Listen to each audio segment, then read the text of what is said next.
Hello and welcome to Fats on Film. I am your host, Hannah Ogilvie-Young, and this is the podcast where we talk all things fat representation in film, TV, and wider media. This week, I am joined by Karolina Howie, who is a fat content creator and podcaster, host of the podcast Big, Blonde and Beautiful, where she discusses fat representation in the media. What an interesting subject, Karolina. Happy to have you here. Happy to be here. How's Thank it you going for with having you? me.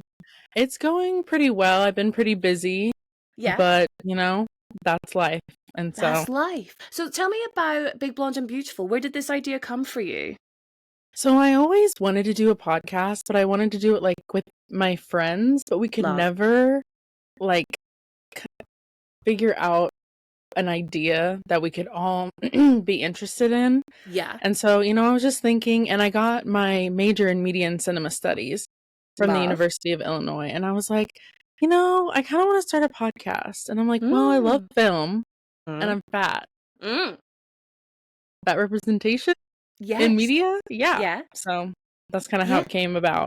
Totally. And like, tell me, when you started explaining this idea to people, you're like, hey, I'm thinking about this podcast, but talk about fat representation in media. Like, what were people's responses to that? Did people seem intrigued? Were they like, well, I never thought of that before? Yeah, my friends were like, that sounds awesome and right up your alley. So for sure, go for it. And ironically, a lot of my mom's friends really love it. They love the podcast. They listen a lot. They're like, I never thought of this, or I love that you're posting this because when I was a kid, I felt this way. And I'm like, period. That is gorgeous. That's exactly what we do, why we do. Mm-hmm. I know, being a fat person and watching the media that we consume as children, it can feel very isolating. And I think it's really nice to hear that an older generation is, potentially recognizing why they feel how they feel through listening to your podcast and just breaking it down and maybe opening the door to be like, you're not on your own here, because quite a few of us were made to feel like this because of watching, this film, for example. Yeah, absolutely.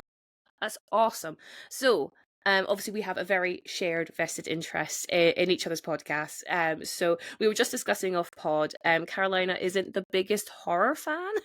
Nope, not for me. No, not for Karolina, but I am the horror. I love horror so much. So maybe that's where we slightly differ in the content we'll cover. But also, like, I just feel like more and more people should be talking about, fat and plus size representation, really keeping a keen eye on the body diversity that is visible in films, especially new films as we're coming out, especially in the current age of, Ozempic and extreme weight loss that we're currently in, Yes, I do know. I swear I've been watching I forget what series on Hulu, and literally every single commercial break is about GLP-1s and like weight loss and stuff. And I'm like, can we not? Can we just have a break?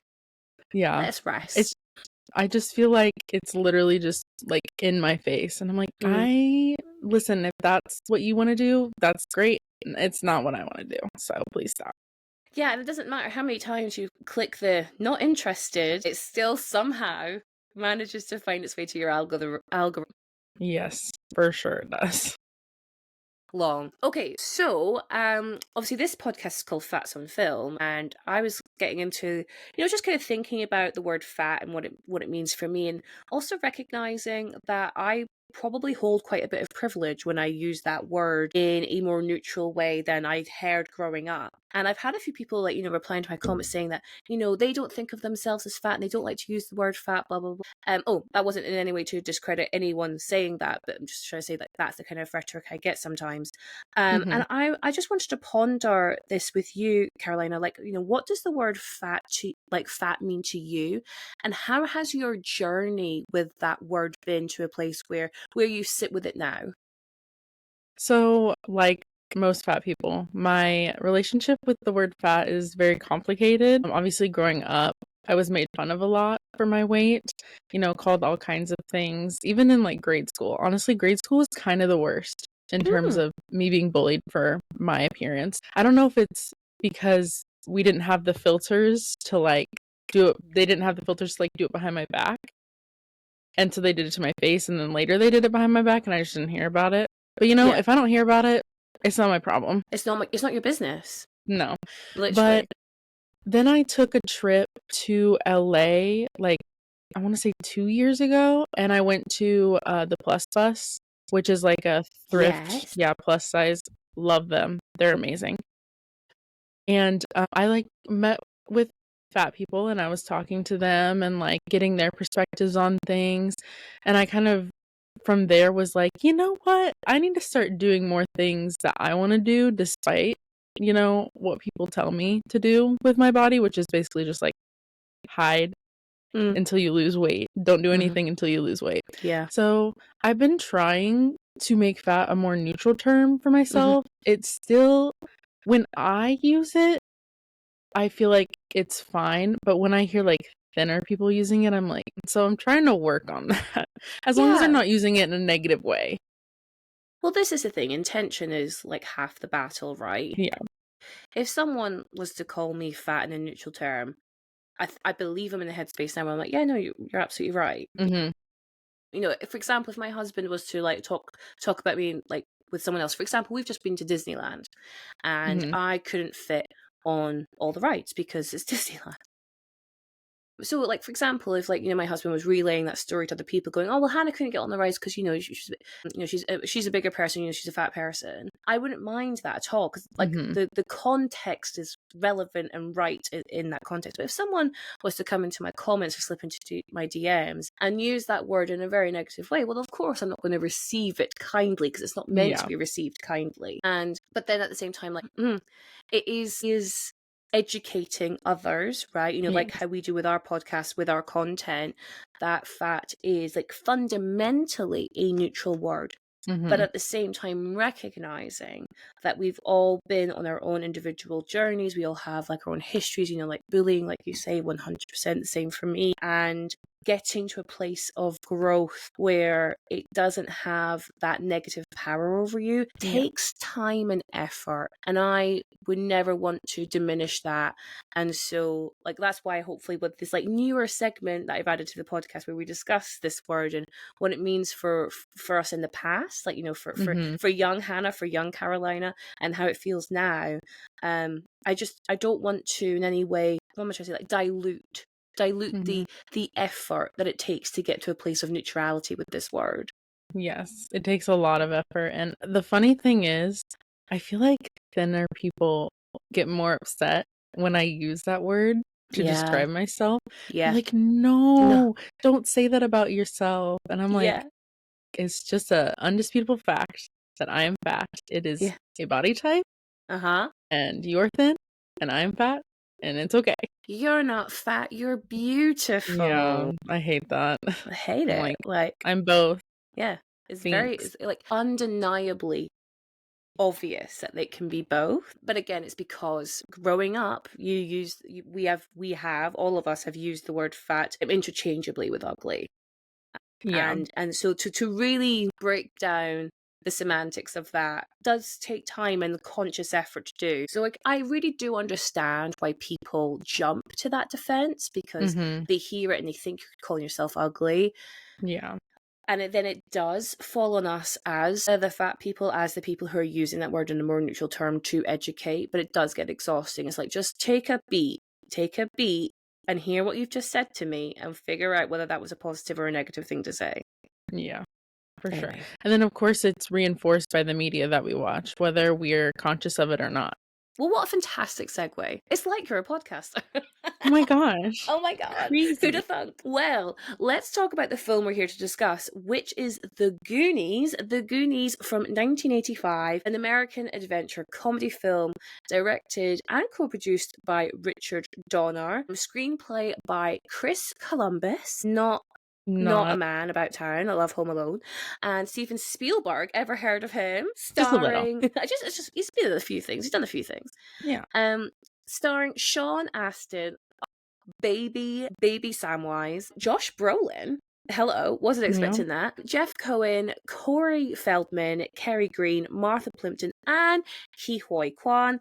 What a gorgeous little man. And it had a budget of $19 million, but in 85 money, so who knows what that's Yeah. worth now.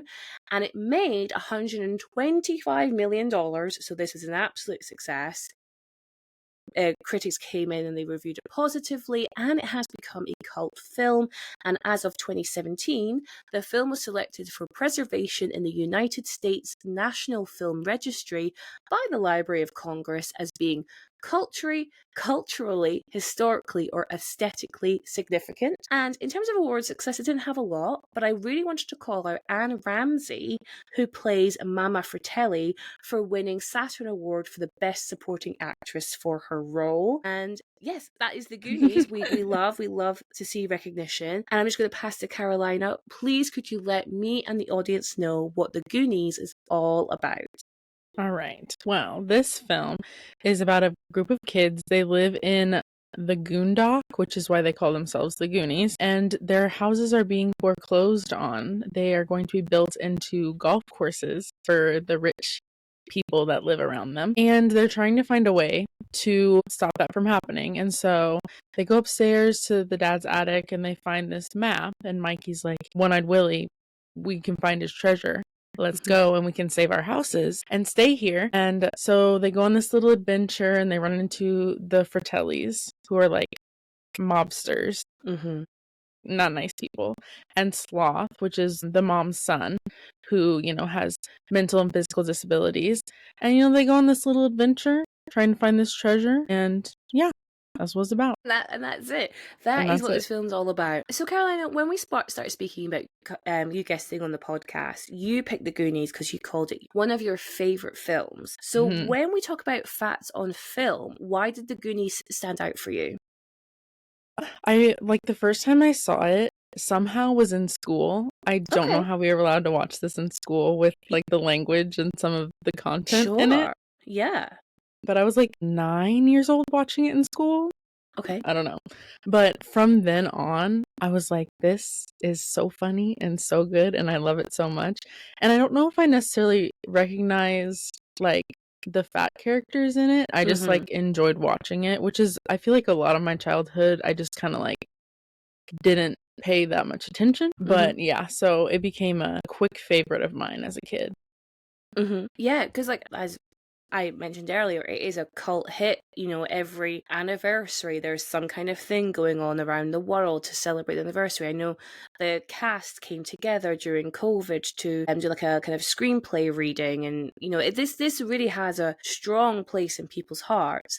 But this was the first time I'd ever seen the Goonies for this podcast, which is a little bit mad, seeing as I like to call myself a film fan, and yet somehow I managed to avoid this. But yeah, it was really interesting to watch with a 2025 lens. And also, for me, not have any nostalgic, connection to it either. So yeah, so when we talk about the Goonies, for me, the obvious kind of fat character was Chunk, played by Jeff Cohen. What an interesting character. And, you mentioned there how you may not have recognized that he was bigger. Sorry. You okay? No, you're fine. He's being crazy. Echo. I'm going to let him out really quick. No, you do you. Because he's causing problems. Echo Mercury. Come on. He's causing an issue. Oh, he just wants attention. Leave it cracked. Hopefully he leaves and then I can close it. Yeah, that's cool. No, not a problem otherwise. Wait. Bye, Echo. And we're back. No, that's cool. Yeah, so you mentioned earlier how when you were younger, you may not have recognized that Chunk was a bigger kid. And that's definitely something I really understand, because as a child, not that I didn't notice that they were bigger kids, but more that I didn't associate with them, because I had this fear that if I related to the fat character, then I would then kind of confirm that I'm also fat. Yeah. And when I was a kid, that was the worst thing I could ever admit to myself, because obviously, as we mentioned earlier, fat was a negative word. So do you remember what 9-year-old Karolina thought of Chunk when you first watched this film? I just thought he was hilarious. Did you? One of my favorite parts is when they have the blender and he's like, and then I threw it over the side. And this is the worst part. People were getting sick on each other. That part cracks me up every time. No, I was laughing out loud watching it last night. But that whole scene of when he's like, the worst thing you've ever done, and he just goes on and on listing all these horrendous things he's done, and then like they go to another scene, and then they come back, and he's still talking. It's so silly. It's so funny. And then one of the brothers is like, I'm starting to kind of like this kid. Yes, yeah. Chunk's great. He's literally probably my favorite. Not just because he's fat, but just because he's just so funny and lovable. Yeah. And I do see myself in him a lot. Do you? Because I'm definitely like the goody two-shoes, I would say, of my friends, especially growing up. I like hated being in trouble and didn't want to and he's like, guys, listen to me. And that's how I feel like I am sometimes. I'm like, if you just listen to me, everything will be okay. Everything's but fine. then you don't, and then things happen. Yeah. So on your head be it. Yeah. Exactly. So with Chunk, when we're first introduced to him, it's at the very beginning when one of the Fratelli brothers or sons has been broken out of jail by his family. Oh my god, on that, when like you're in the jail scene and you see this hanging man, I went, oh my god, are we starting this film with like a suicide? That's so this is for children. And then it's like you really thought and then it all like, calamity ensues. Yeah. And so all the kind of kids catch this police chase happening through their town, which is how we're all kind of introduced to each of them individually. And when we first see Chunk, he has like a paper milkshake cup and I think a pizza in one hand. And he's like slammed up against the window because he cannot believe what he's seeing. And I was a little bit like, of course the fat kid's eating, Yeah, he definitely, of course, the first time we see him, he has food. And pretty much every time that we see him, he's either eating, thinking about eating, talking about eating, smelling something. Yeah, it's a very big part of his character. It's a very big part of his character. Like, there's a scene where I think they're kind of under the bad guys' lair. And Chunk kind of goes, oh, I can smell like chocolate and Rocky Road. And he like follows his nose and he finds this freezer filled with this ice cream. Failing to recognize there's a dead body in the freezer. And there's a bit where like the dead body falls on him and he goes, it's a stick. He's so funny. I can't. Yeah, so like, but going to your point, he's so distracted by the smell of food, the idea of eating food, that he can't even see the danger happening right next to him, Yeah. And one thing, going back just a little bit to like when the Fratellis are doing like the high-speed chase or whatever. Yes. I kind of love how that introduces all the characters, because you see how that event, it's the same event, but it's different for all of them. Like one of them doesn't even notice it. The other one thinks that the TV is still running and he's like, what is going on? Chunk obviously like sees it. And just all those different like perspectives. I really love that part. And it's interesting, isn't it? Because when he comes to Mikey and Bran's house to tell them what he saw, they don't believe him. And nobody believes him. But that actually is his own little arc, isn't it? That nobody believes Chunk. Because when he rings the sheriff and he's like, the Fratellis are down here. And like, oh, Chunk, is this about, and they're like, oh, did Michael Jackson come to your house to use the bathroom? Is this what it is again? And obviously we didn't see these incidences, but we're getting this idea built that Chunk is a little bit of a liar.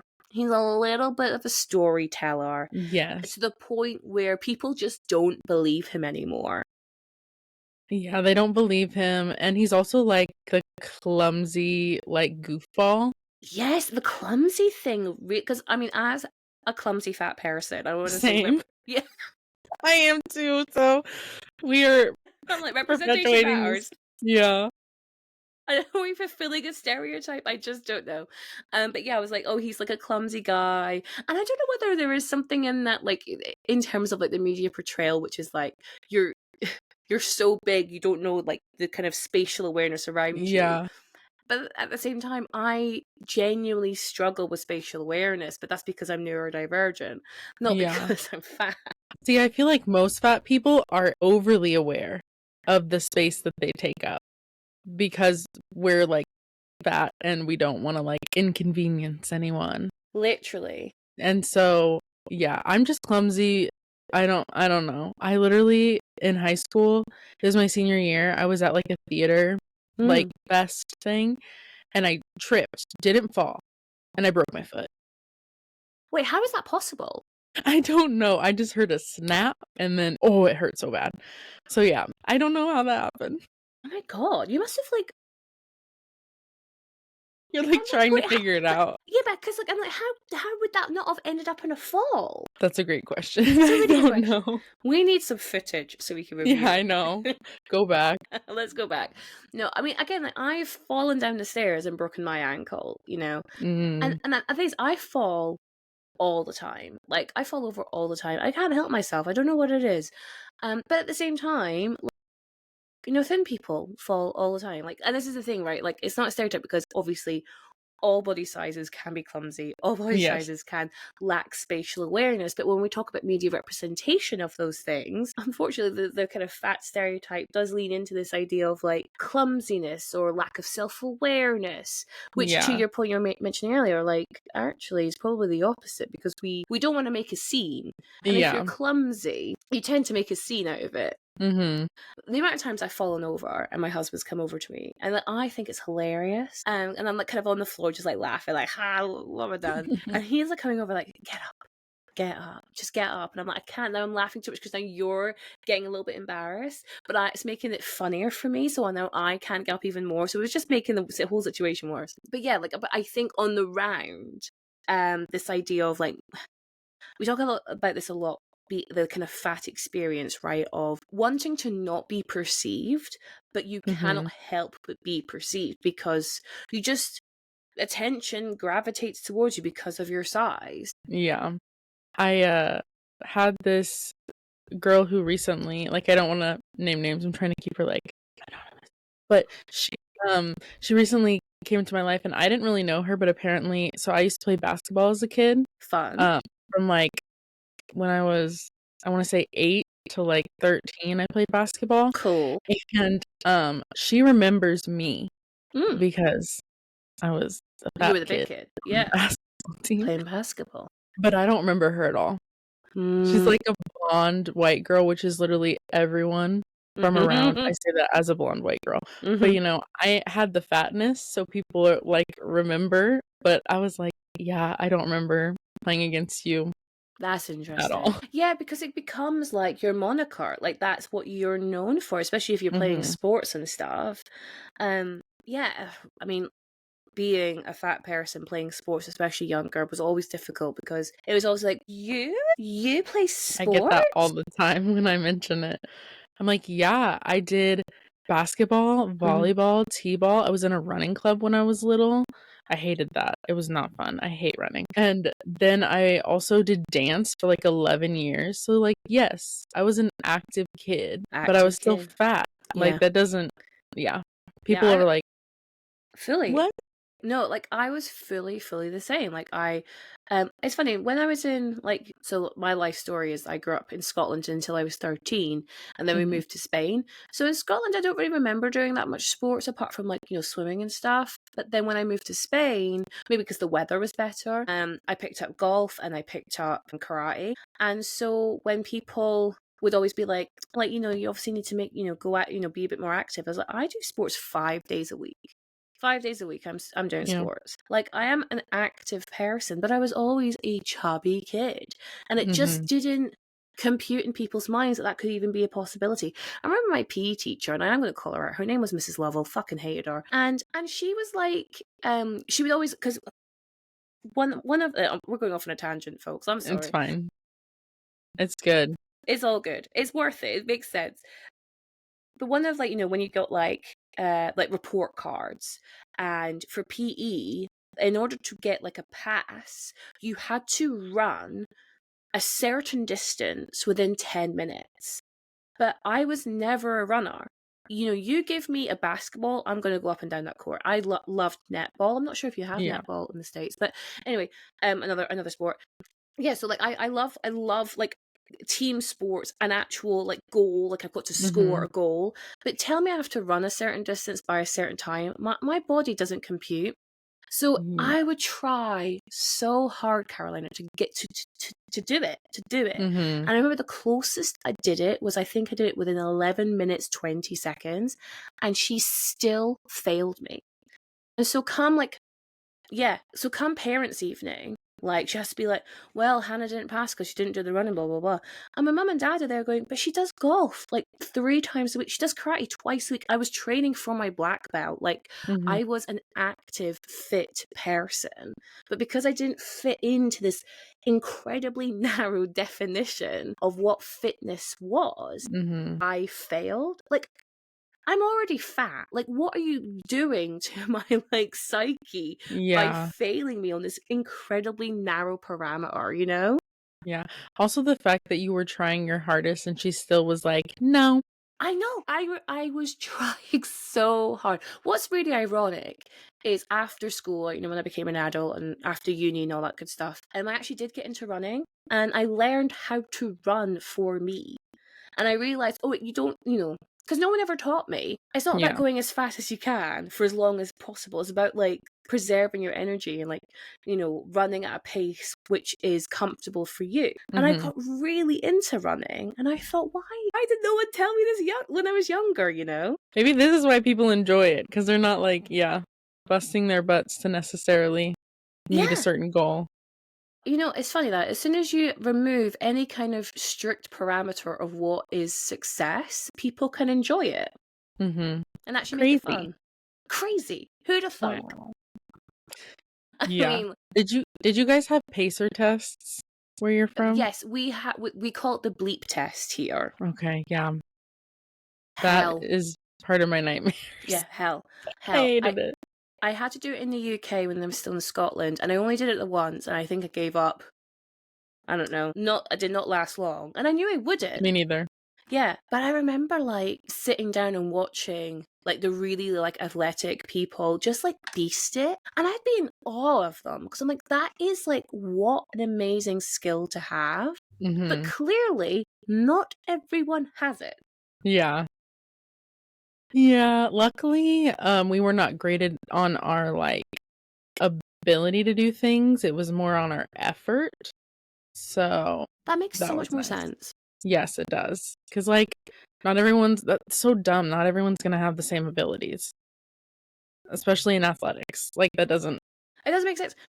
Great, like grade me on anything else. Mhm. Because like, you know, we used to play dodgeball. I used to love dodgeball. It's so much fun, but that wasn't apparently gradable. Apparently not. Apparently not. Anyway, yeah. So now I have lifelong beef with Miss Lovell, wherever I she feel is that. now. I have lifelong beef with, my old course and band director that I had Uh huh. in high school because he was verbally abusive towards me. I mean, Yeah, Mr. Raybeck, why? if you're listening, I still hate you. Well, You're it's not awful. over. I told my mom that because so we got a new band and course teacher who I loved my last year of school. Mm-hmm. And I told her, I was like, if he would have stayed the second I got that diploma, I would have told him off. And I do not like confrontation, but I was Mm-hmm. like, this man needs to know Yeah. how awful he is. Mm-hmm. So God, I hope he does. I hope someone else, wherever he went after you. I hope so too. But yeah, he was awful. Honestly, I mean, it sucks that, like, I do believe there are more bad teachers than good, just because I remember the good teachers I had, and they are far and few between.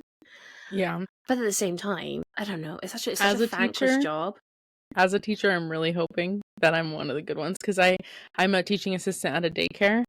And so I'm still trying to get into the media stuff. Yeah. It's not easy. No, well, this is the No thing. We one all have wants to hire jobs. you or Yeah. pay you. Or the pay. The pay. Someone asked me literally like a couple days ago, you know, like it was something along the lines of, you know, you must be getting so much money, you're so successful. And I was like, babe, I don't get paid for any of what I do. Yep. I made £80 on TikTok. That's how much I've made. And I'm not mad at that. I'll take it. It's £80 Yeah. I didn't have. But I'm just saying, like, that's, you know, there are no brand deals. There are, no sponsorship opportunities that come with the podcast just yet. Like, it's something I do because I think it's important and I love Mm-hmm. it, but it does not pay Exactly. my bills. No, it does not. No, Same. no, It does not pay the bills. it does not pay the bills. I solely do it for me and all the other fat people out there that are like, hey, Hey, look at that, So, yeah, literally, it's all about creating that safe space because it's something absolutely. we wanted, right? Like, it's something we wanted growing up. So therefore, I literally said this phrase, like, I am being the change that I want to see in the world. Like, I Yeah. wanted a safe space growing up, so I am now creating that safe space. And then obviously we still have a long way to go because, we have Mm. movies like, I haven't seen it, but like The Whale and things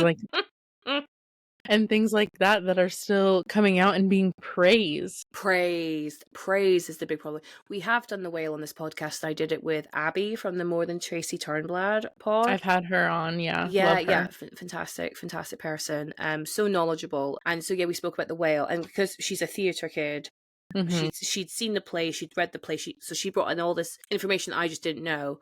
Yeah. But yeah, like you're absolutely right. Not only was it a film that got made, it's a film that got praised, and it's a film I love. Brendan Fraser, I'm very happy for his comeback. All support, Yeah. support. But really, that film, that's the Yeah. one. Yeah, it's not great. And so those things are still happening. I also just made a TikTok about, like, I don't know if you watch SNL. I don't normally, but I saw like No, clips of Timothy Chalamet on it. okay, And they were like, the whole sketch was just fat jokes basically.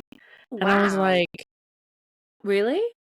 yeah. And I was like, why is this still happening? Like, fat jokes are so unoriginal and so like surface level and easy. I'm like, get better writers if that's all that you can come up with. There's just this real desire to punch down constantly. Mm-hmm.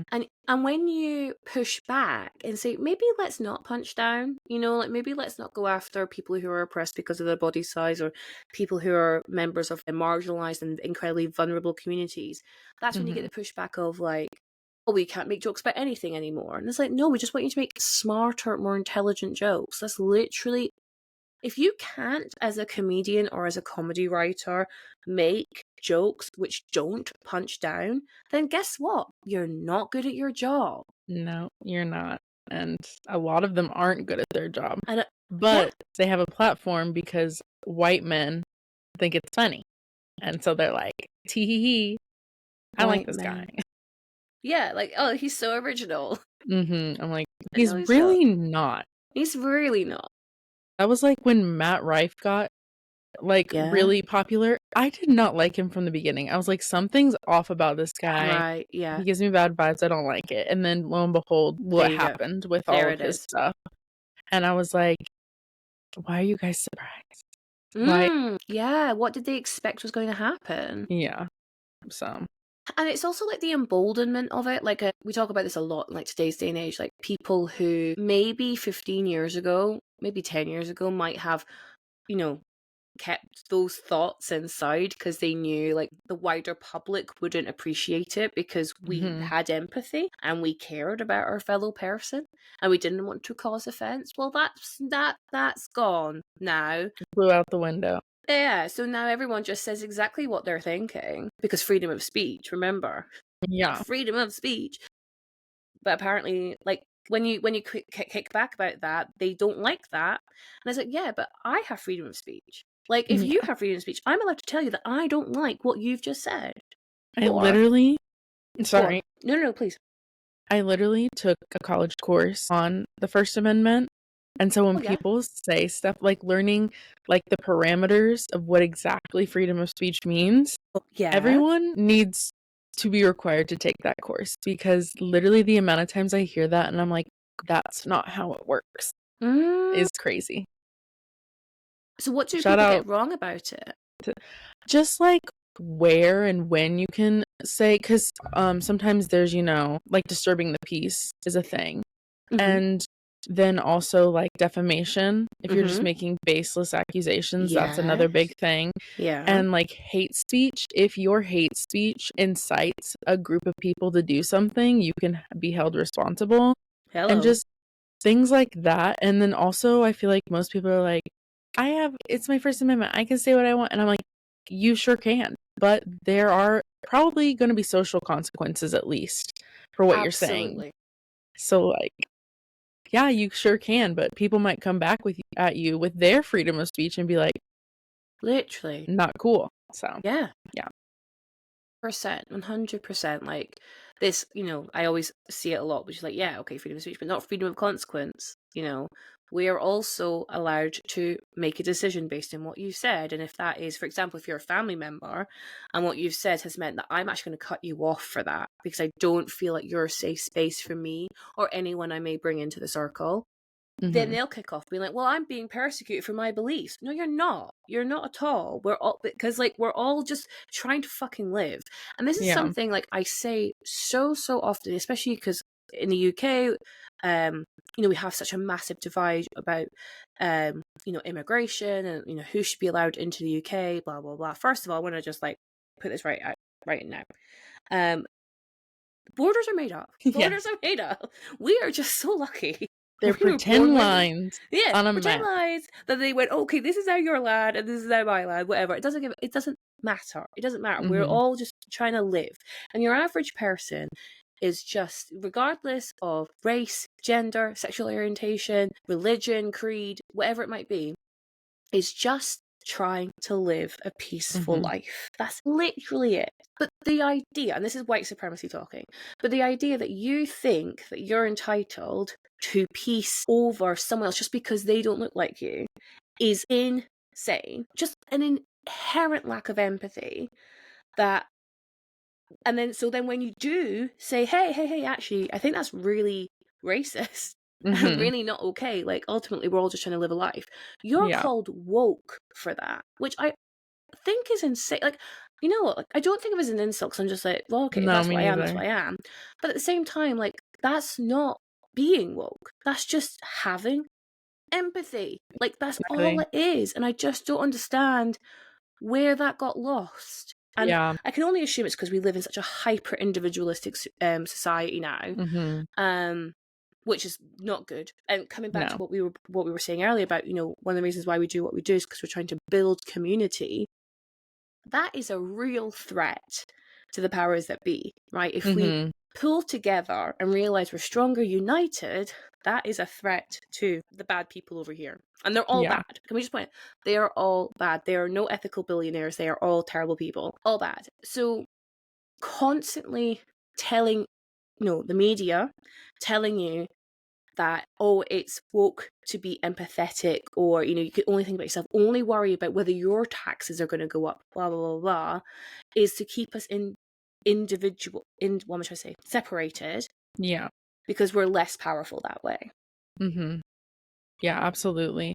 And it's just, I feel the same way. I'm like, where did everyone's empathy go? Where did it Like, go? I consider myself, I know it's like cringe to be like, I'm an empath. I'm not gonna say that. But like, I am a very empathetic person. I care a lot about people and a lot about issues, so much so that like I have to take breaks. I'm like, there's Oh my so God, much 100%. happening right now. Yeah. It's I'm overwhelming. feeling just like emotionally burnt out. And there are so many people even around me because I live in a very conservative place. Like, despite the fact that Illinois is a blue state, is a more democratic leaning state, I don't live in that area of Illinois. And so I see it all the time. People, have all kinds of Trump stuff going on and just things like that. And I'm just like, how can you vote for someone who just doesn't care about anyone else? And how can you not care? Because people all the time will be like, well, it doesn't affect me. I'm like, but one day it might. And also, like, it doesn't have to affect you for you to care about other people. That's crazy to me. I don't understand that mentality, like, at all. I totally agree. And it's like, I mean, maybe that is the appeal of Trump, is that he is the most hyper individualistic, politician we have going in the Western world. And because we now live in such a hyper individualistic society, that is appealing. Maybe I don't know. Do I want to know? No. Because it's just like, he's a felon. Yeah, Like, he is not allowed to vote, right? he's been impeached twice. I don't know about him Because, not being allowed to wait, vote. how does the rule work? Because is it if you've been in prison, you're not allowed, if you're a convict, you're not allowed to vote? I think it's like a certain type of conviction. Right, I got you. honestly can't remember because I Wild. don't plan on being arrested. Hopefully, ever. I'm like, Not planning on it. Does anyone no, plan on it?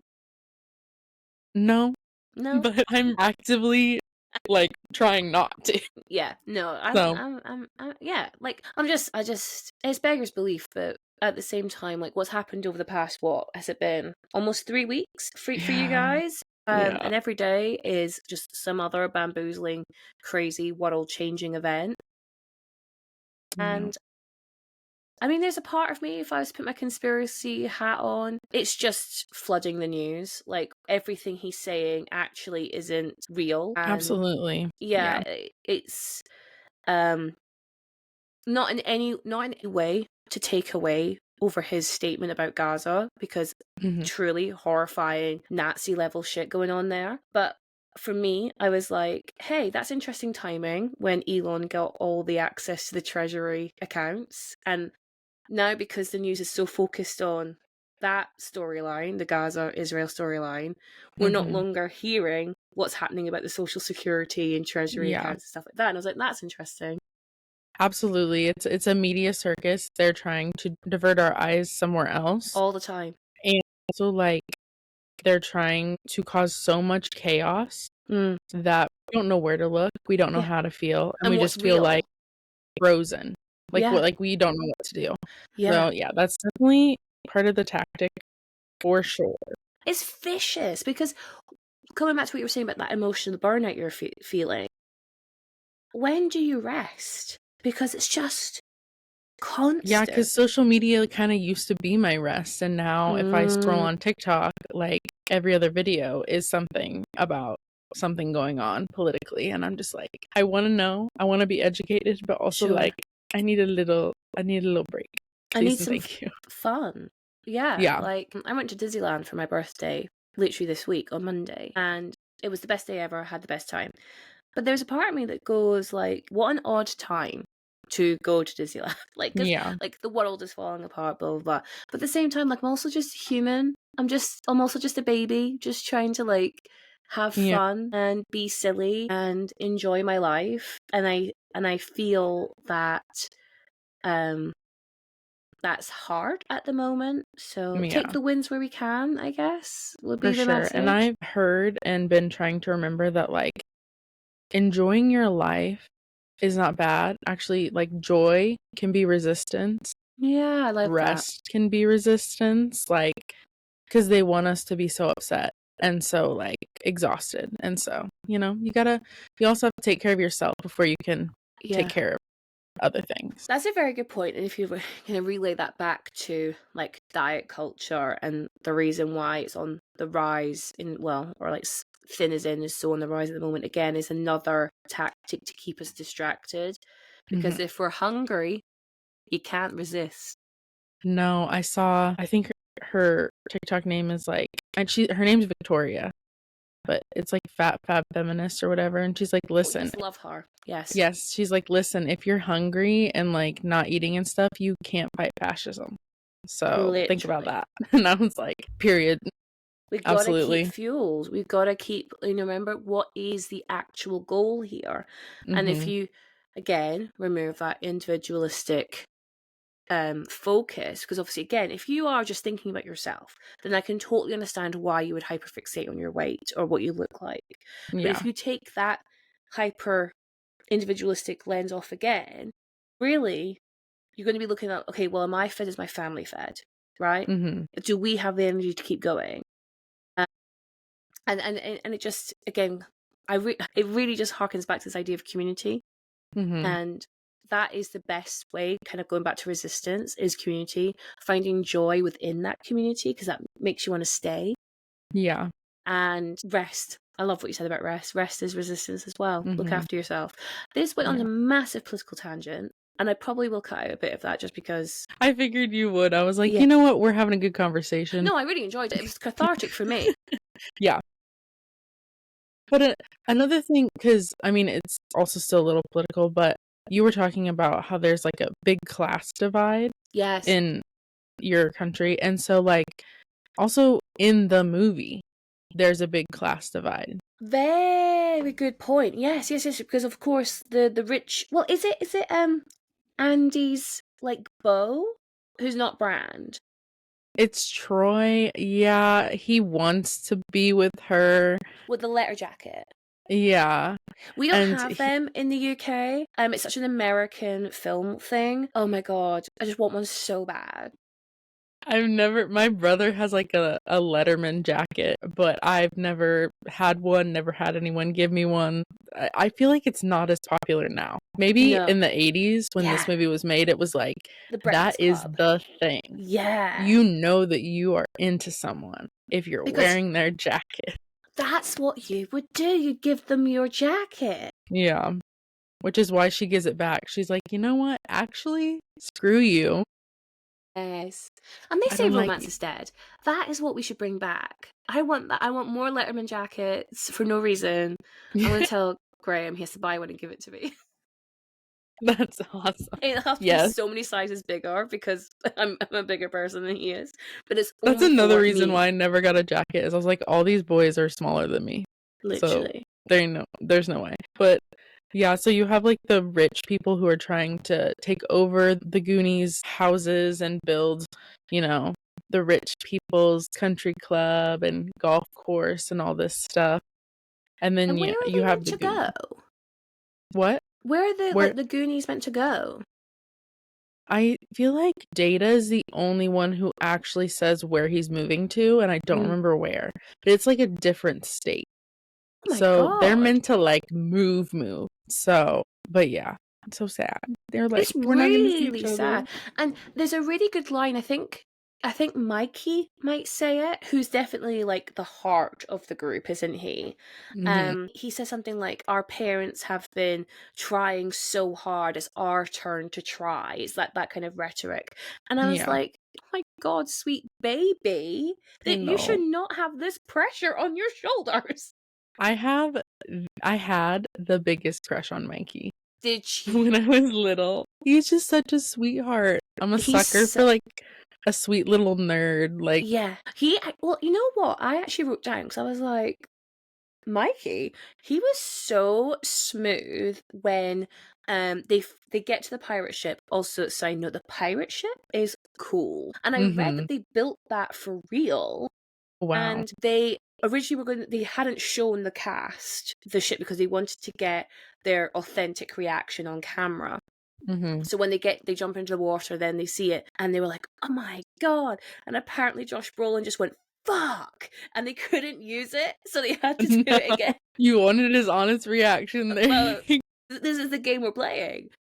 So but yeah, so they get onto the boat, and cause Andy and Mikey have had this like weird tryst like in the waterfall by this point where she thought she was kissing Brand when it's actually Mikey. Does Brand wear braces? No, this is dodgy. Have you not noticed his mouth? Andy, this is really dodgy territory. But yeah, and she goes, oh, do you really think there's treasure here, Mikey? And Mikey goes, Andy, this whole ship's a treasure. And I was like, oh, what a line! I love that. Yes, and he's even like so sweet enough to be like, this is for Willie, don't touch this, which I mean in turn we find out like, oh, it's booby trapped. It's booby trapped. Definitely don't touch it. But he doesn't know that. He's just like, you know what, he fought so hard to keep us from this and keep people from this. This is his. Everything else is fair game, just not this. And that's just so sweet. No, he is sweet, and I totally didn't even recognize him as Sean Astin. Like, when I was watching, I was like, he doesn't look like...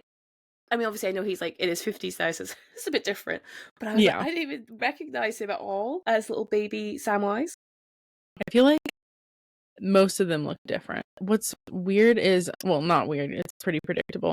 But when I was, like, looking up stuff for the Goonies, just to do my own research, everything I looked up about Chunk is, like, look how the actor went from Chunk to Hunk. because he lost a bunch of weight now and he's like Sure. super buff. And I'm He's like, as good as he's a yeah. And I'm like, listen, good for him if he wanted to do that, but like, he's more than just that. Like, why are we? Yeah, it's but he just, was also a child. He is now a 50-plus-year-old man. Like, yeah, bodies change. Funny that, right? Bodies have crazy. changed. Crazy that Crazy. you're not the same size you were when you were like, I don't know, 12. I want to say, 12. Yeah, I want to I say don't know 12. how old they were, but They yeah. were young. Mm-hmm. And it's just Like middle like, school, yeah. 13, 14. Like, how is that a news story? And there are so many of them. I'm like, dear Lord, we get it. We We get get it. He has muscles now. We got it. we He can't get do the this. truffle shuffle anymore. Yeah. He can't do it. Okay, let's talk about the truffle shuffle for a sec. Yes. Because I was like, oh, Yeah, it's pretty messed up yeah. of his friends to be like, you have to make fun of your fatness in order to come in. Well, Yeah. they say like mini jerk alert, I think is what they say. Like mini, because that's what they say when they see like someone and they don't like jerk alert. But I think they go Mm-hmm. mini jerk alert, and then they're like, "Come on, guys, let me in, let me in." Like you're gonna have to do the truffle shuffle. Yeah. So Chunk lifts up his cute little Hawaiian shirt and shakes his body. Yeah. Shakes his body in order for his fat to jiggle. And I think the most important bit, Carolina, is the sound effect that they have played over the top, which is like this almost like jelly, like Yeah. shake sound that they've added. And I was like, that was gross. Did not enjoy that. As a 33-year-old woman watching this at 2025 lens, did not like Yeah. that at all for poor Chunk. No, it's definitely sad. Of course, when I first watched it, I didn't recognize like his friends are kind of bullying him. Like that's not cool. I just Yeah. was like, oh, that's silly. That's so funny. Of course, but that's what you're meant to think, right? That's what you're Yeah. meant to think. But again, if I was to bring in like Matilda, right, Mm-hmm. another film from our childhoods, which has a fatter character put on display for, and I'm going to say quote unquote entertainment reasons, Yeah. and it's in a grotesque way. I'm Mm-hmm. like, there is a trend, and there is something we are telling our children about how fat people should be treated. Yeah. It's crazy because yeah, those both of those things are made for kids, and Mm-hmm. so it is informing kids how they should see people in the Yeah. world. That's what media does for everyone, but I mean, Literally, kids yeah. arguably the more like malleable in that way, like they are forming their ideas of the world and Mm-hmm. they're seeing these things, whether it's like fat people or minorities or people with disabilities, because there's that in this film too. Yes. I feel Sloth's portrayal is also an issue for I sure.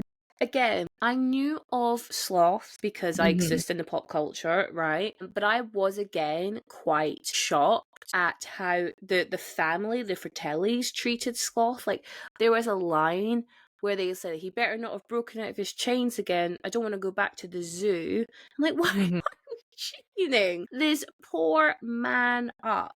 Like it was horrifying. Yeah, and he turns out is a sweetheart, you And know. he saves the day. Yeah.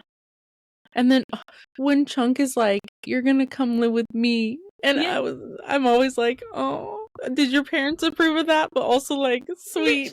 literally, I was like, have you spoken to your parents? Yeah, I You're was just like, offering this grown man who needs care, right? yeah, Into it into your house. Like, if they're up for that, oh my god, crack on, please. But yeah, very like we need to have a conversation. Just make sure all of Sloth's needs are met. Also, let's talk about the nicknames because Mikey is the only one who hasn't got like a nickname, which I find very interesting. is Brand a nickname or is that just his name? Is that his last name? No, it's Maybe. Walsh, isn't it? They're Walsh. Yeah. No, because their mum calls him something else, and then he goes, Okay, "It's Brand, Mom," and I can't remember what his actual name was. I gotcha. But But yeah, yeah, but you obviously Mikey, got Chunk, and I was like, sure, original. Mouth Mouth. for Corey Feldman, which makes sense because he's got a big mouth on him. Data, because he's smart.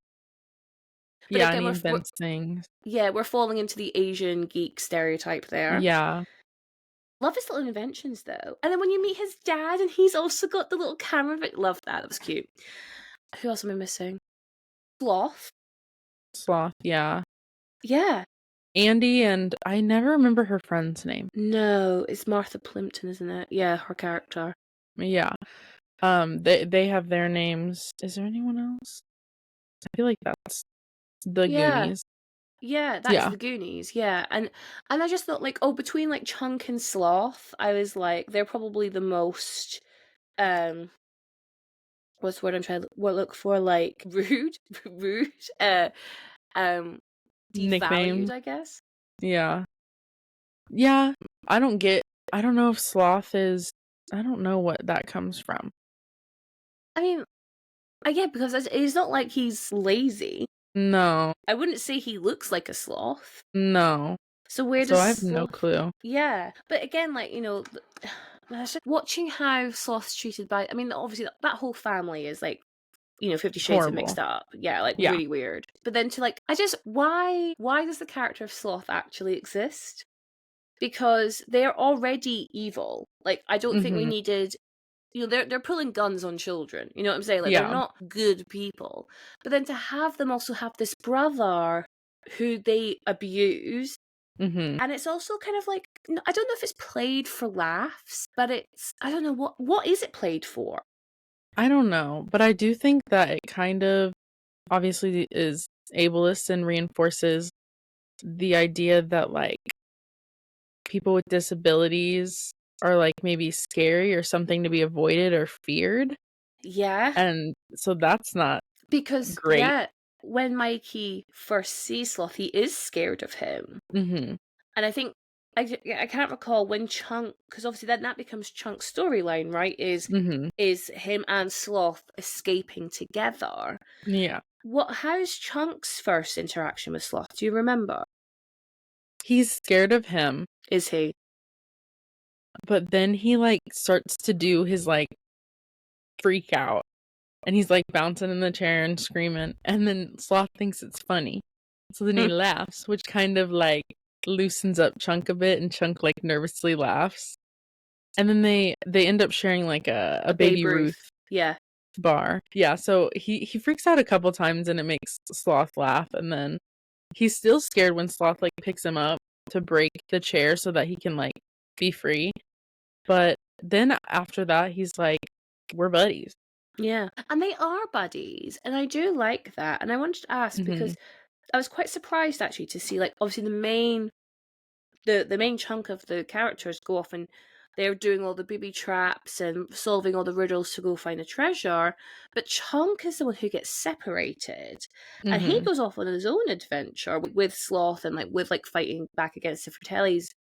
Like how do you feel about that? The kind of fat kid character is the one that's isolated from the group. I mean, I do kind of love that he has his own storyline just because Mm-hmm. I love the character so much. I didn't think of it in terms of like he's being excluded from the group. I think it was cool for them to kind of highlight the fat character a little more than they Mm-hmm. probably would have had he gone on Mm-hmm. the adventure with them.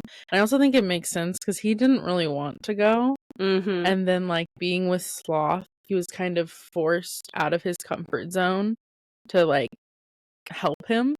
And so I really do like it. I do obviously wish that his storyline wasn't as heavy on food Yes. as it is.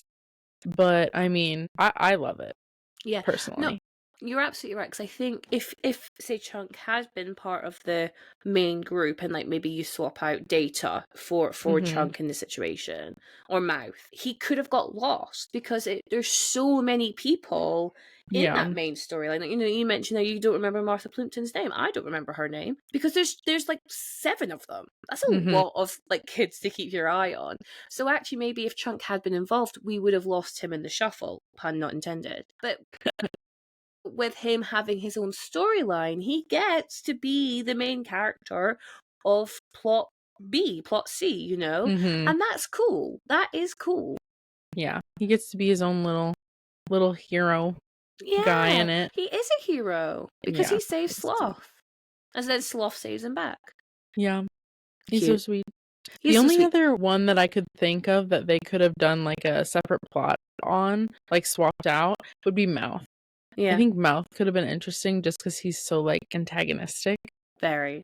but they for sure would have killed him, the Fratellis. And Chunk for sure probably would have also died if he Mm. had gone on the adventure, I feel like. I feel like he'd be so busy worrying about stuff that he wouldn't see something happening and just like by Chunk, unfortunately. But Goonies don't say die, Carolina, so no one That's would true. die. But that doesn't Yeah, mean they don't die. I mean, they don't in the movie, but they done the movie. There's definitely spoiler like an alert. R-rated version of this film. Well, Yeah. I mean, Indiana Jones is this film, but just for adults. And the guy, I never can pronounce his name right, so I don't want to try. But the guy who plays Data, he's in Yeah. Indiana Jones. He's in one of them. Yes, he's I in the believe. second one. He's in Temple of Doom. Yeah. Yeah, Ki Kwan Hay. He plays Short Round in Temple of Doom, which controversially is seen as the worst film, but it's actually not that bad. There are worse Indiana I've Jones not films. seen any of the Indiana Jones movies. Oh my god. Okay, so first of all, you absolutely do. Because they are so fun. Okay, and also, yes, okay, they're gonna be misogynistic. Yes, okay, maybe a bit racist nowadays, and I think there is some brown face going on. Yes, I think there is. But they were made in the 80s, so we give a pass, kind of, sort of. We go, is part of the time. But you only need to watch the first three, because the other two, which are the more recent ones, like 2000 and blah, blah, blah, and then literally like 2 years ago, are shit. They are bad. They are not good films. But the first three are really fun. I'll have Yes. to I have like the longest list of movies to watch ever. Like, despite being a film and media major, like I haven't seen people freak out because I haven't seen a lot of like the classic ones. Like Pulp Fiction is on my list, but I haven't seen it. I haven't seen any of the Godfathers. I haven't seen Jurassic Park. I haven't seen E.T. Like some really iconic movies that I just like. Jurassic Park is one of my top 4 films of all time. If Letterboxd were to interview me, like if I'm on the red carpet and they're like, "Oh my god, Hannah, what are your 4 favorite films?" Jurassic Park is making that list because I walked down to the Jurassic Park theme tune down what's it called? The aisle. I walked down the aisle to that song because it's a banger. That's awesome. Yeah, but then I have this problem with film for sure, like with film bros, like, oh my god, like you don't think The Dark Knight's one of the best films ever? No, I don't. Okay, I don't. Do I think just completely? Do I think Heath Ledger would have won an Oscar if he hadn't have died? No, he would not. He wouldn't have been even in the conversation. Like that is a harsh bit of reality of The Dark Knight. Okay, I like Pulp Fiction. Sure, I do. I'm a human being. Is it one of my top films of all time? No. I'd much rather rank the Kill Bills over Pulp Fiction any day of the week. They are good films. I've seen the first Godfather, but not the other two. But I think it's just such again coming back to class, right? Is this like real like classist idea of like, oh well, you can't have good opinions because you've not seen these films, and you hear this thing with music, where like, oh, you don't like the Beatles? No, I think they're fine. Do I recognize that they would have been amazing at the time? Sure. Do I like them now? No.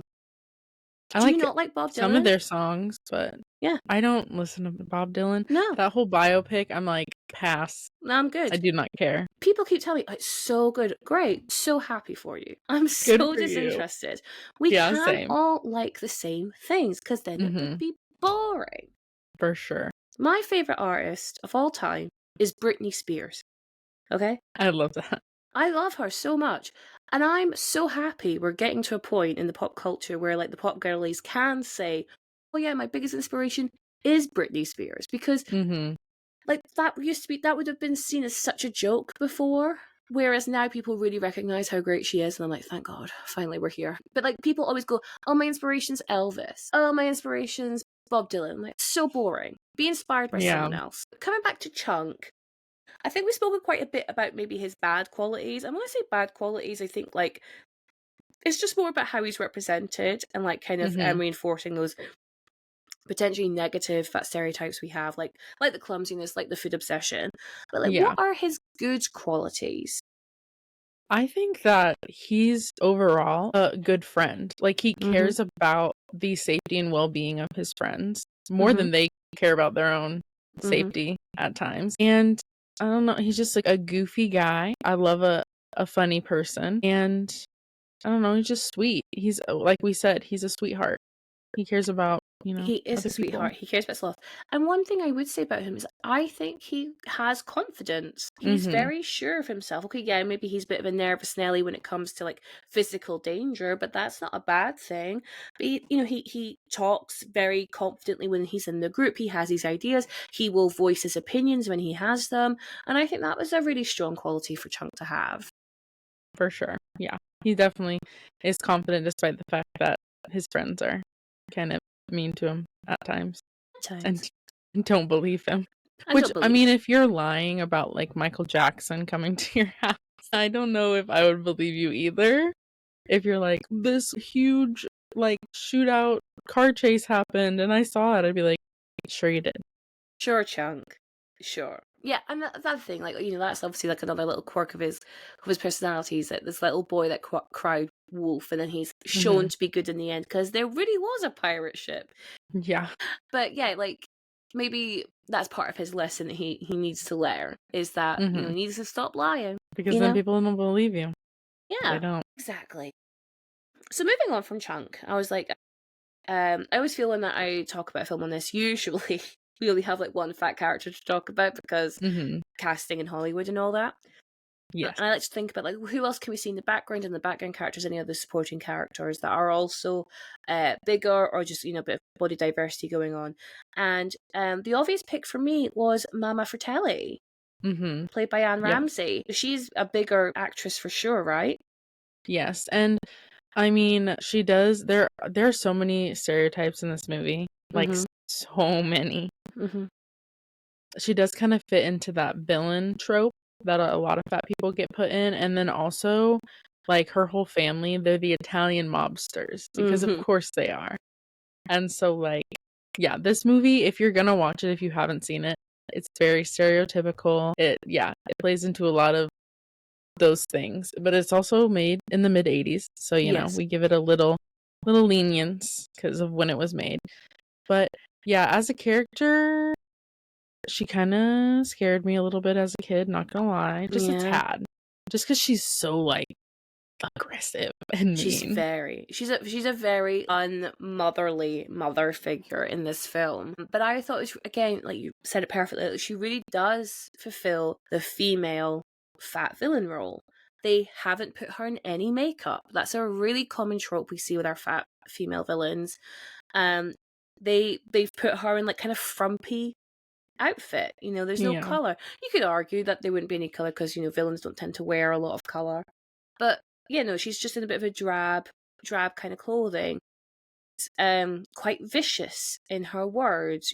She's very uncaring towards Mm-hmm. not only the able-bodied sons, but also like incredibly unkind and cruel to Sloth. Yeah, And then we she's find, honestly like repulsed by him. yes, When she's yes, trying to like get him to chill, she's yes, like, hug, singing and you can see her face and she's like yeah, that's and your then baby. yeah, and then we find out that she dropped him at least twice, At least which is twice. why he is the way he Potential. is, Yeah. because brain damage, I'm assuming, and other things that happened. So, yeah, she's not a good mother for She's not she's not a good mother, she's not a good person. And so then I'm going, okay, great. So you have like all of these very you know, character decisions we're seeing. She's not a good person. She uses horrible, unkind language. She doesn't care about the well being of these children that are like kind Mhm. of in around her. She doesn't care if they get killed in the pursuit of this treasure. She clearly doesn't give a shit about her sons. So then how do they then employ her body to like strengthen these stereotypes and that, like I say, they don't put any makeup on her and all that. But the one thing that really shocked me was when there's a scene where our Goonies are kind of escaping again and they're going across the little like the log bridge, and Mhm. Data uses his little um the slick trainers to make it oil Yeah. slicky, and it's cutting between the Goonies crossing the log and back to Mama Fratelli, and they purposely have put pig snort sounds over her breathing. So it sounds like she's a pig. I did not even notice that, Yeah. and I've seen this movie. I was like, because that's not how humans breathe. No. And I was like, that is a pig snorting. My God. Yeah. That's crazy. Yeah. We didn't need to add that at all. So why did they? I would just guess just to reinforce the fatness and the evilness, but that's literally crazy. Yeah, it's like it's for me, I took it as they're trying to reaffirm her unfitness. Like, she's like Mm, heavy breathing to the point where she's like snorting like a pig. And obviously mhm. pigs being very connected to fat people. We mentioned Yes. Piggy before we hit record, right? That's a fantastic fat horror film. It's pigs. It's funny actually, because I was going to say pigs are like synonymous with fat people, but actually a lot of animals are, right? Pigs, whales, Cows. whatever else. Yeah, cows. Cows, like, So yeah, they can just say that we're anything. I have a mhm. whale tattoo on my leg. First of all, I love whales. But secondly, like because that word has followed me around, and I it's funny because I'm like, whales are amazing. Yeah. Pigs are amazing. Pigs are so cute. They're I so love cute. I love Yeah, love a pig, love a cow. Like, I just think, why are we compared to such? I mean, it's obviously meant to be used as an insult. It's meant to use to Mhm. dehumanize us, right? Yeah. And we're no better than farm animals type thing. But they're like the cutest animals, and we know that like pigs are like super smart. Yeah. So like, And what's the maybe that's insult? another reason why they did the pig snorts, maybe to dehumanize her Yes, I more. think I think so. Yeah. Because she's so like caricaturely evil. Yeah. Right, with the brothers, they're like slapstick Mhm. terrible kind of criminals who keep just like bickering with each other. Yeah. Like, there's moments where you can be like, "Okay, I kinda like them, like, they're kinda funny, Yeah. even though they're, like, bad people," but Yeah. her, She's got she has, like, no redeeming qualities no at all. light. Yeah. No. No, she's so like, yeah, like so caricaturely evil. And yeah, I think to your point, I think it is just to make her so unhuman like. She's the opposite of what we think mothers are meant to be like. Mhm. Again, like I think in another film, the her character would be childless, because Yeah. she's so unloving, which I think is Mhm. actually quite an interesting kind of switch up where she is actually a mum. She's just like the worst mum in the world. Yeah. But for some reason she has this, well, she's obviously like just like a incredibly controlling person because they're all doing their bidding for her. Mhm. Yeah, I do think it plays against, while it does play into, like, the female fat villain trope, kinda plays against the motherly, because fat people a lot of the times are cast in, like, the more motherly roles, Yeah, that's a good point. and she's, like, not warm or kind or any of those things that are associated with being a mom, being a good mom, Mm. and so, yeah, it does kinda fly in the face of that stereotype at least. That's a You really got good that. point. That is a very good point. Yeah, but like apart from potentially subverting that stereotype, she's just a very bad person. Yeah. Yeah, and like I mentioned at the very beginning, Ramsey won the Saturn Award for Best Supporting Actress for this role. Congratulations to her. She sadly passed in 1988. I read, so not long after this film came out. But yeah, she was scary. Yeah, she had that down. I was I was not, I mean, I wasn't like, but I definitely was like, "Okay." I wouldn't want to be like where Chunk is, like stuck No, with her. no. I would've peed my pants or Peed the something. pants. I mean, he was stuck in a freezer with a dead body. For how long? That could, you know what? Chunk over everyone. I'm actually Sloth need therapy. I think Yes. everyone else kind of came out of that unscathed, but those Yeah. two could do with some therapy. Mhm. Also, I'm curious why Andy thought that, like, this whole, like, possibly dying adventure was the time to, like, kiss everybody, like, to have her romantic moments. She's like, it's now." And I'm like, "Is it now?" That's a really good point. I'm like, But I think that's all women were good for. Yeah. back in these films, because you could argue that with like going back to Indiana Jones, like why on earth is Indy dragging along his love interest in these films? You know what I mean? Like that's what they are there for. Even like, again, we cannot remember her character name, but Martha Plimpton's character has this weird kind of moment with Mouth at the end of the film, Hmm. and you're like, why? This doesn't Yeah. need to happen. They could just be friends. They're like frenemies. Like Yeah. they're constantly ragging on each other, which I kind of love that dynamic. And then she's just like, I'm gonna kiss you now because I'm a woman in an 80s. Literally, I think it just does boil down to it, and men wrote it, like older men wrote it. What was I Hmm. watching? I watched Heretic last night, the Hugh Grant film, horror film. And so Hmm. this So may I not hit have your not radar. seen it. You're not seeing it. No, that's fair. But it's written by like older men. Hmm. And there was a point at the very beginning of the film where I went, first of all, women don't talk like this, but especially 19-year-old women do not talk like this. And it really turned me off. I did not like the film, which is controversial because people really like that film. I didn't. I thought it was boring. But anyway, I just thought, that's what happens when you have, I don't know, 40-year-old men trying to write for 19-year-old female characters. And we have this problem in this story where, like you say, you've got Andy being like, Brand, I'm in the waterfall. What do you mean? Girl, we are on a mission. You know, there are goons chasing after us. Yes. They're bad people, and you're worried about getting your first kiss. What is happening? What is happening? And your first kiss is with like a 14-year-old boy with braces, and you're 17. Get a grip. For real. And 14's being generous. He might even be a little younger. He might even be than younger. I that. know that's such a good point.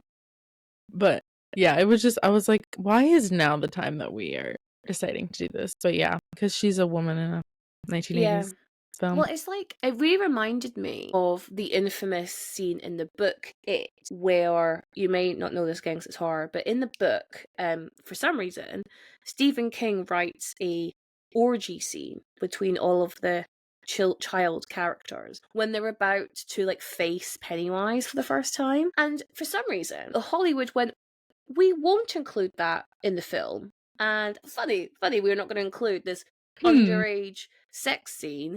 But Yeah. yeah, that exists. And Stephen King's obviously being challenged multiple times of why he would include that. And his response has been, because there's only one female character in that story, Beverly. So she has sex with all of the boy characters, right? Is this Yeah. insane? And his reason is because he wants them to like bond before they face like the big bad of the film. Is that how he thinks the only way that men and women can bond is through sex? Well, I think that's ultimately what we're questioning here. Yeah. Yeah. I have heard some weird things about Stephen King and his writing. I've only seen one Stephen King movie. It was The Green Mile. Great film. And it's so good. And I read part of it. Also, I'm literally terrified of clowns, so I will never in my life No, you're watch good. or read it. No. But yeah, that's so weird, and they're underage, and this is a grown man writing that. They're like, yeah, they're meant to be like 13 years old, I think, in the That's first one, so. but then I come back to, this is what, like, I'm like, okay, first of all, how much of this is fantasy? And like, secondly, do you genuinely think this is all women are good for? And not even women, Hmm. girls, right? Young Yeah. girls are good for. Because it's a very similar dynamic to, like, it's a very similar dynamic to Goonies. It's a very similar dynamic to Stranger Things. Like, it is these group of children trying to fight a big bad in the 80s, right? Yeah. But like, I mean, I guess the thing is, Stranger Things does have a lot of romance in it as well. Yeah, I only watched a little bit of Stranger Things. I just think that it also shows the importance of having diversity behind the scenes as well as 1000%. on the screen. Yes. Because, like, if you're writing about a certain type of character and you don't have a person that looks like them in the room, it's not going to be accurate representation. It's just a fact. And that happens a lot. Like, I'd say close to like 95% at least of movies don't have the people that they are showing on the screen behind the scenes. Yeah. And which is why ones that do are so good. Like, like, in my experience, really, really good. And so, yeah, diversity not only on screen, but off screen is just as important. Yes, I think 100%, and which is why we're in like a really interesting point of representation in film or media, because um they know that people want diverse storylines, or potentially want diverse. It depends who you talk to. I Mhm. think most people want more diverse storylines, right? So we Yeah. want like different people in the leads. We want to see different stories. We don't want to see the same old thing we've been seeing for the past 50 years. But you've still got the same people writing it. And Yeah, and so for making money, and of and course making that's that their big coin. goal. Yeah. I feel like a lot of directors now, and maybe it was back then and I'm just recognizing it more now, are so focused on the money aspect that, like, Mm. the creative part of it is just, like, been thrown away. Well, I think that's it's kind of chicken and egg in that situation, because I think Hollywood only want to invest in sure things, Mhm. and sure things, or there's a higher confidence in existing IP. So like doing requels or reboots or franchises and all that good stuff. And so they don't want to take a chance on a wholly original idea. So like a Yeah. really good example of this is Joker 2. So Mhm. Joker 2, so first of all, I don't like these films. Okay, I've not seen the second one. I don't like the first one. But the first film was made for I think like 40 or $50 million, and it made over $1 billion. Oh, wow. It was such a success, a massive return on investment for Warner Brothers. So what happened when it came to Folie à Deux is they increased the budget from 50 million for the first film to 250 million for the second film, because in their mind they went, well, hey, we will get 50 million returned $1 billion, then what could 250 million return, right? Mhm. Forgetting that it's just a bad film and people don't give a shit. So Yeah. it would have needed to have made, I think, because you need to make about 2.5 times your budget back in order to break even, because it's like Mhm. keeping in taking into account all like the marketing budget that goes into it. So it would have had to have made like something like 500 million to break even, Mhm. and it made, I think, in the end, like 150 or 200 million, because no one saw that film because it was trash. Yeah. And then I go, hold on, you've invested 250 million pounds. First of all, who has this money? This money doesn't exist. But $250 million, you could have invested in 10 brand new ideas from up and coming creatives Mhm. for 25 million each. You could have got Yeah. 10 films and diversified your portfolio. And some may have been successes and some might not have been, but you'd been investing in new ideas, new talent, like just anything to kind of revitalize this industry. But Mhm. instead, they're just putting all of their eggs in this existing basket, but that well is running dry because we are so bored of seeing the same thing again and again and again. And I look at the Goonies and I think at the time it would have come out, 1985, obviously peak Indiana Jones time, they've gone, hey, the kids love Indiana Jones, but it is maybe a bit too adult. What Yeah. if we put kids in that role and made it like, I don't know, a little bit more kid friendly? Bring in pirates. Who doesn't love pirates? Mhm. That's so smart. Like, that Yeah. is so smart. Why is that, like, creativity not something we're seeing being invested in today? And also, that was very new, Mm. having kids and teens be Mm. leads, because I know, like, when the Brat Pack came about, Yeah, yeah. like, The Breakfast Club, the John Hughes movies, like, Mm-hmm. I didn't realize, because I watched a documentary on it a while back, that there weren't those types of films. Like, it was adults in the main roles, like, not it was not catered towards young adult audiences at all. And then, like, a switch sort of happened and, like, it became really, really popular.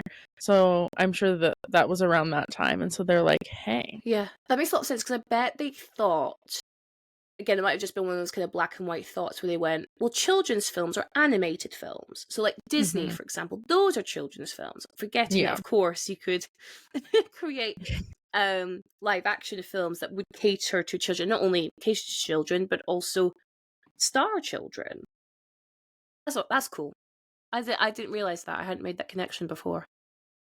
Yeah. So we're in a weird time. in Hollywood and media where we've got people trying to create diverse stories but not having any diversity behind the camera. And then when we do have diversity in front of the camera, it's limited. Yeah. There's definitely like people feel like it's sufficient to have one black character or one fat character, one Asian character, one character that, you know, has a disability, which I do think that Wicked did an incredible job at casting so many different diverse people. Like, it was crazy. I don't know. Did you see Wicked? Yeah, I've seen it, yeah. Yeah. And I think that's the best part of the film is, I mean, I enjoyed the film as a whole, but is the fact that it has so many different types of people. Yeah, And it's rich. And I have to assume that it's because those types of people were working behind the scenes as well. So yeah, and it makes such a difference. I think we've talked about British sitcoms on the show because I think British sitcoms are slightly better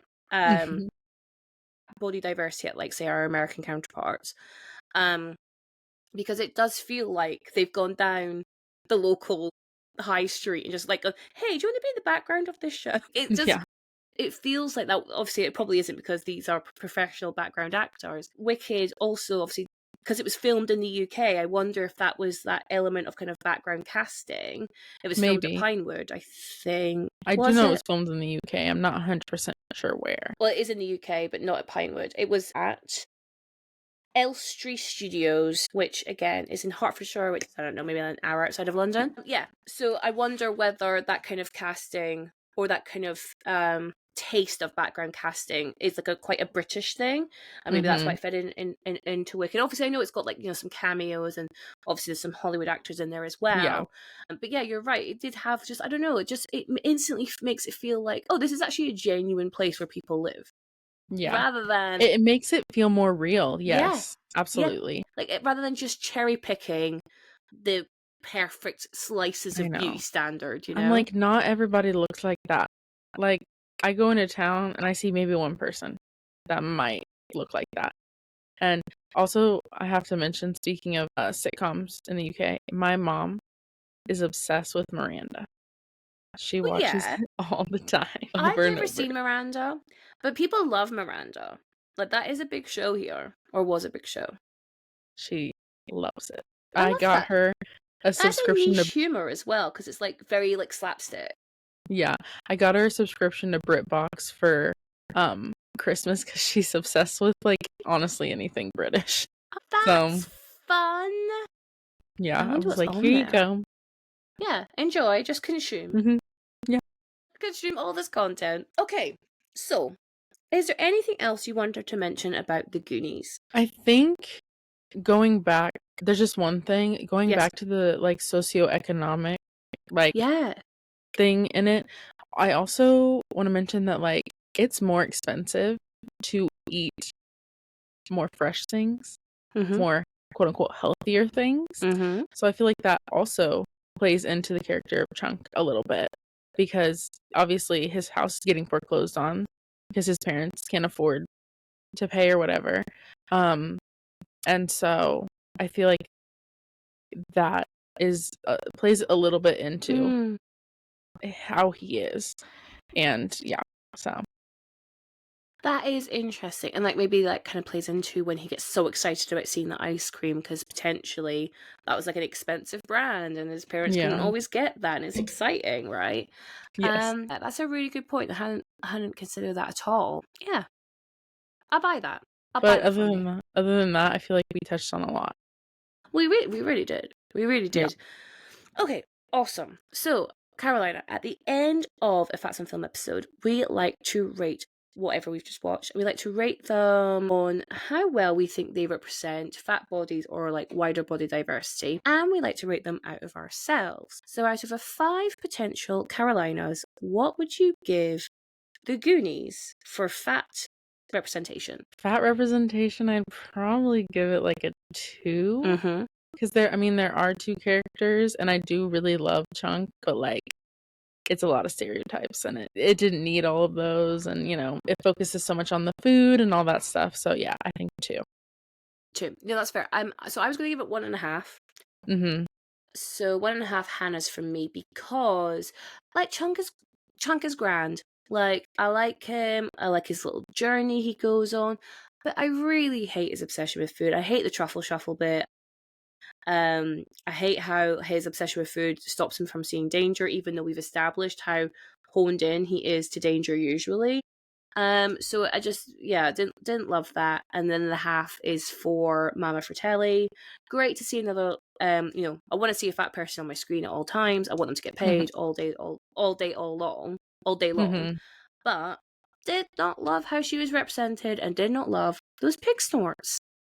Yeah, no. I'm gonna have to like You guys literally watch. rewatch No, that watch scene. it back because I was like, that's 100% a pig snort. That's crazy. Yeah, I'm That's definitely gonna have to crazy. pay more attention to that But scene like, it's because so subtle. Like, it was subtle. I'm mm-hmm. not saying it was like really obvious, but when I heard it, I was like, that doesn't sound like a human being. Yeah. Real bad. Anyway, thank you so much for joining me on this conversation of the Goonies, Carolina. It's been a pleasure, and I'm glad I Absolutely. finally saw this classic film. So now, I don't know, I have an opinion on it, which I always love to Yeah, have an opinion on something. exactly. Could you let me and the listeners know where they can find more of you and your work?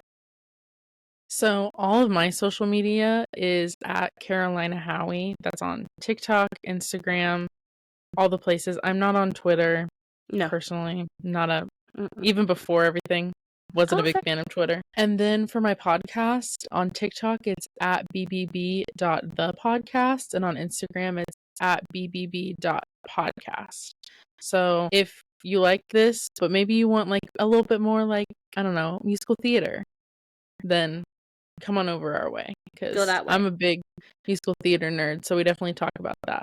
So yeah. So all the links for Carolina's stuff will be in the show notes below to make it super easy for you to go like and follow. And for me, you can find all of my fashion stuff and personal stuff on Queen Bee Says at TikTok and Instagram, and you can find the podcast at Fats on Film on Instagram at Fats on Film. Also, you can email me at fatsonfilm@outlook.com and just let me know your thoughts. Let me know any other things I should cover on this podcast. It would be greatly appreciated. Thank you so much for listening, everyone, and I will catch you at the next one. And remember to stay fat. Woo!